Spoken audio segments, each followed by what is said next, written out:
आज की इस अत्यंत रहस्यमयी और भाव विभोर कर देने वाली कथा में हम जानेंगे माता सीता के जीवन से जुड़ा वह अद्भुत रहस्य जिसने संपूर्ण रामायण की दिशा बदल दी।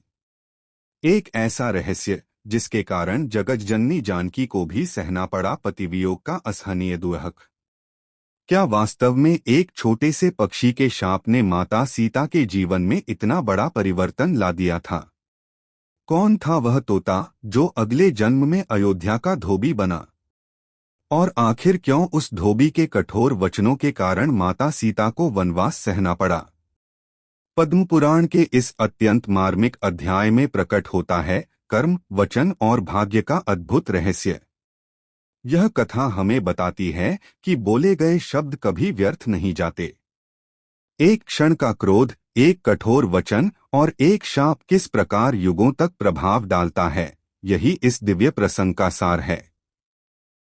मिथिला की पावन भूमि, राजा जनक का दिव्य राजमहल, बालिका सीता का निष्कलुष हृदय और दो अद्भुत शुक पक्षियों द्वारा सुनाई गई श्री राम और सीता के भविष्य की अलौकिक कथा। इन सब के मध्य छिपा है एक ऐसा रहस्य जिसे जानकर आपका हृदय भाव विह्वल हो उठेगा। तो आइए प्रभु श्री राम और माता जानकी का स्मरण करते हुए प्रवेश करते हैं पद्म पुराण की इस अद्भुत रहस्यमयी और भावपूर्ण कथा में, जहां प्रेम है, भविष्यवाणी है, शाप है और भाग्य का अटल विधान भी। श्री सीतारामचंद्रार्पण मस्तु बवात्स्थायन जी ने पूछा, स्वामिन, जिनकी उत्तम कीर्ति संपूर्ण जगत को पवित्र करने वाली है, उन्हीं जानकी देवी के प्रति उस धोबी ने निंदायुक्त वचन क्यों कहे? इसका रहस्य बतलाइए। दोष जी ने कहा, मिथिला नाम की महापुरी में महाराज जनक राज्य करते थे। उनका नाम था सीरध्वज। एक बार वे यज्ञ के लिए पृथ्वी जोत रहे थे। उस समय चौड़े मुंह वाली सीता फाल्के घैंसने से बनी हुई द गहरी रेखा के द्वारा एक कुमारी कन्या का प्रादुर्भाव हुआ जो रति से भी बढ़कर सुंदर थी। इससे राजा को बड़ी प्रसन्नता हुई और उन्होंने भुवन मोहिनी शोभा से संपन्न उस कन्या का नाम सीता रख दिया। परम सुंदरी सीता एक दिन सखियों के साथ उद्यान में खेल रही थी। वहां उन्हें शुक पक्षी का एक जोड़ा दिखाई दिया जो बड़ा मनोरम था। वे दोनों पक्षी एक पर्वत की चोटी पर बैठकर इस प्रकार बोल रहे थे, पृथ्वी पर श्री राम नाम से प्रसिद्ध एक बड़े सुंदर राजा होंगे। उनकी महारानी सीता के नाम से विख्यात होंगी। श्री रामचंद्र जी बड़े बुद्धिमान और बलवान होंगे तथा समस्त राजाओं को अपने वश में रखते हुए सीता के साथ 11,000 वर्षों तक राज्य करेंगे।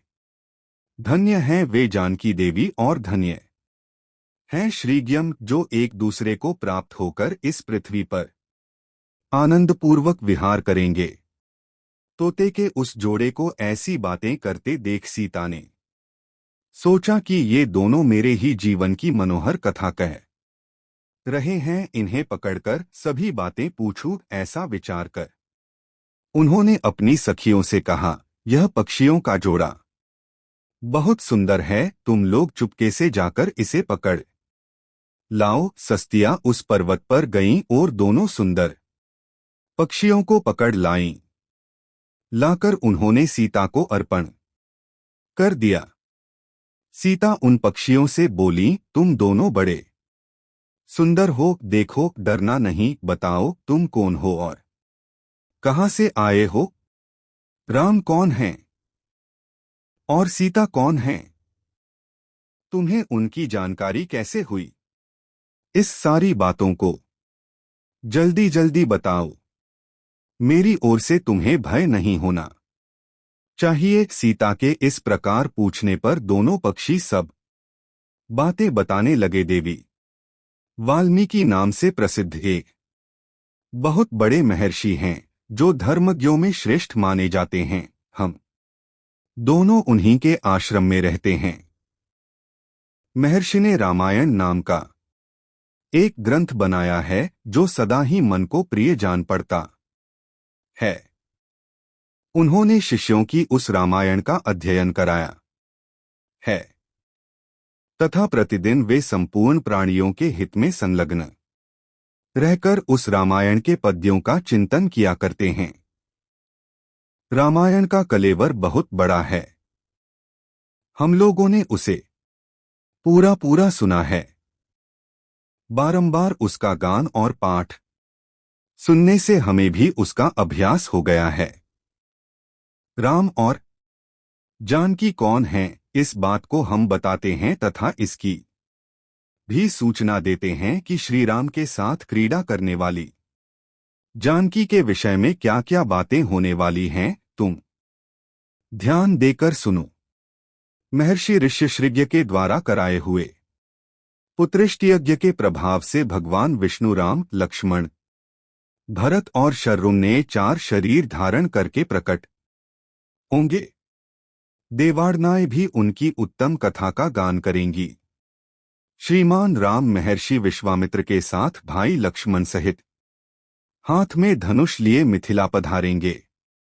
उस समय वहां एक ऐसे धनुष को जिसका धारण करना दूसरों के लिए कठिन है, देखकर वे उसे तोड़ डालेंगे और अत्यंत मनोहर रूप वाली जनक किशोरी सीता को अपनी धर्मपत्नी के रूप में ग्रहण करेंगे। फिर उन्हीं के साथ श्री रामचंद्र जी अपने विशाल साम्राज्य का पालन करेंगे। ये तथा और भी बहुत सी बातें वहां रहते समय हमारे सुनने में आई हैं।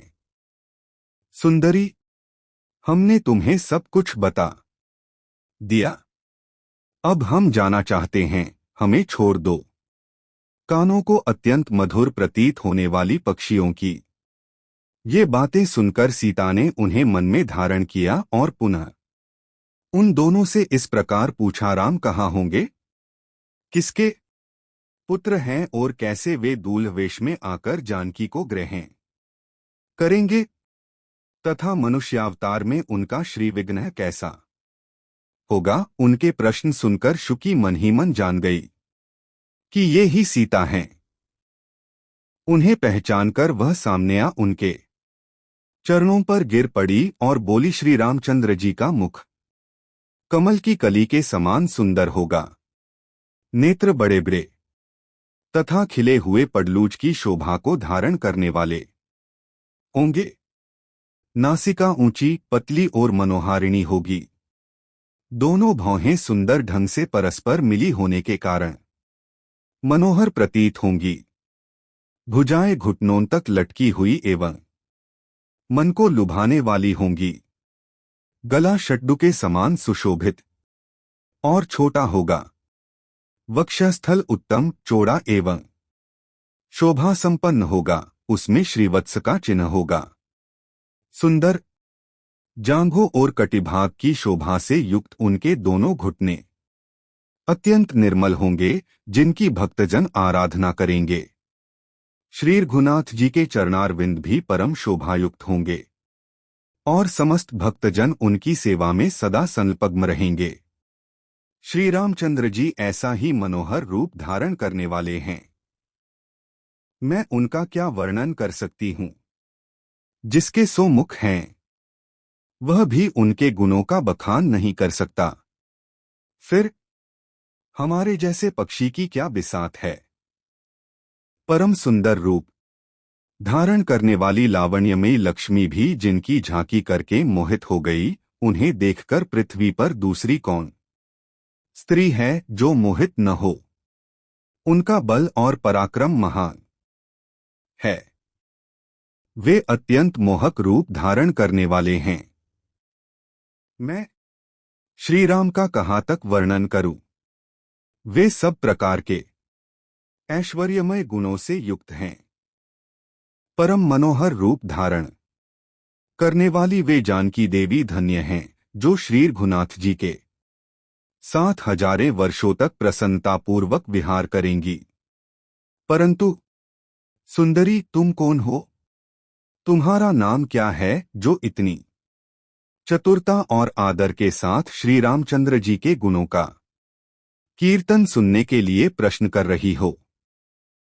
पक्षियों की ये बातें सुनकर जनक कुमारी सीता अपने जन्म की ललित एवं मनोहर चर्चा करती हुई बोली, जिसे तुम लोग जानकी कह रहे हो वह जनक की पुत्री मैं ही हूं।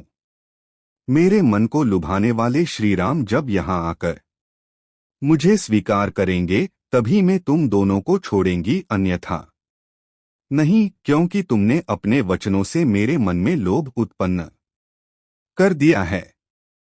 अब तुम इच्छानुसार खेल करते हुए मेरे घर में सुख से रहो और मीठे मीठे पदार्थ भोजन करो। यह सुनकर सुग्गी ने जानकीस कहा, साध्वी, हम वन के पक्षी हैं, पेड़ों पर रहते हैं और सर्वत्र विचरा करते हैं।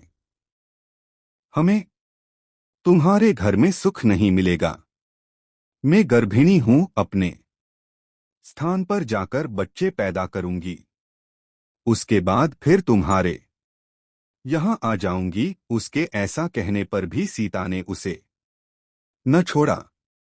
तब उसके पति ने विनीत वाणी में उत्कंठित होकर कहा, सीता, मेरी सुंदरी भार्या को छोड़ दो, इसे क्यों रख रही हो शोभने?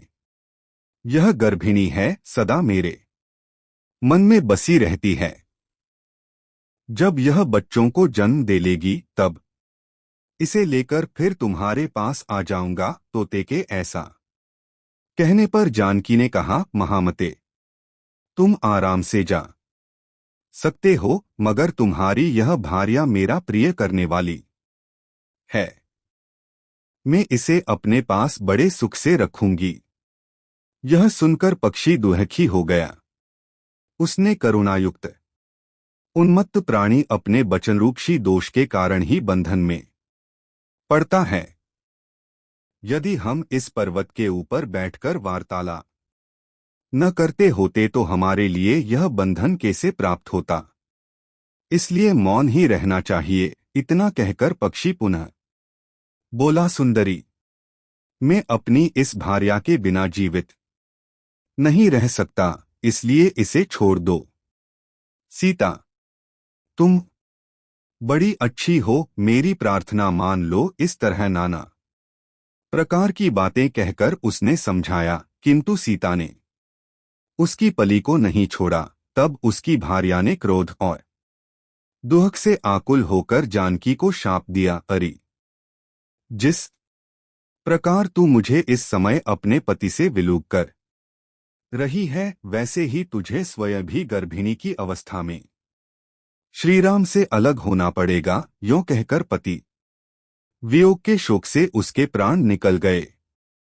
उसने श्री रामचंद्र जी का स्मरण तथा पुनः पुनः राम नाम का उच्चारण करते हुए प्राण त्याग किया था। इसलिए उसे ले जाने के लिए एक सुंदर विमान आया और वह पक्षिणी उस पर बैठकर भगवान के धाम को चली गई।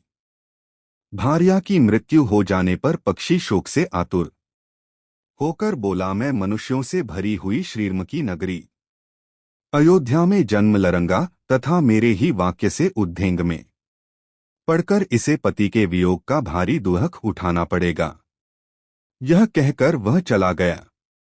क्रोध और सीता जी का अपमान करने के कारण उसका धोबी की योनि में जन्म हुआ। जो बड़े लोगों की बुराई करते हुए क्रोधपूर्वक अपने प्राणों का परित्याग करता है, वह द्विजों में श्रेष्ठ ही क्यों न हो, मरने के बाद नीचोनी में उत्पन्न होता है। यही बात उस तोते के लिए भी हुई। उस धोबी के कथन से ही सीताजी निंदित हुई और उन्हें पति से वियुक्त होना पड़ा। धोबी के रूप में उत्पन्न हुए उस तोते का शाप ही सीता का पति से विछोह कराने में कारण हुआ और इसी से वे वन में गईं। विप्रवर विदेहनंदिनी सीता के वाणी में कहा, योगी लोग जो बात कहते हैं वह सत्य। संबंध में तुमने जो बात पूछी थी वह कह दी। अब फिर ही है, किसी से कुछ न कहे, मौन होकर रहे, नहीं तो आगे का वृत्तांत कहता हूं, सुनो।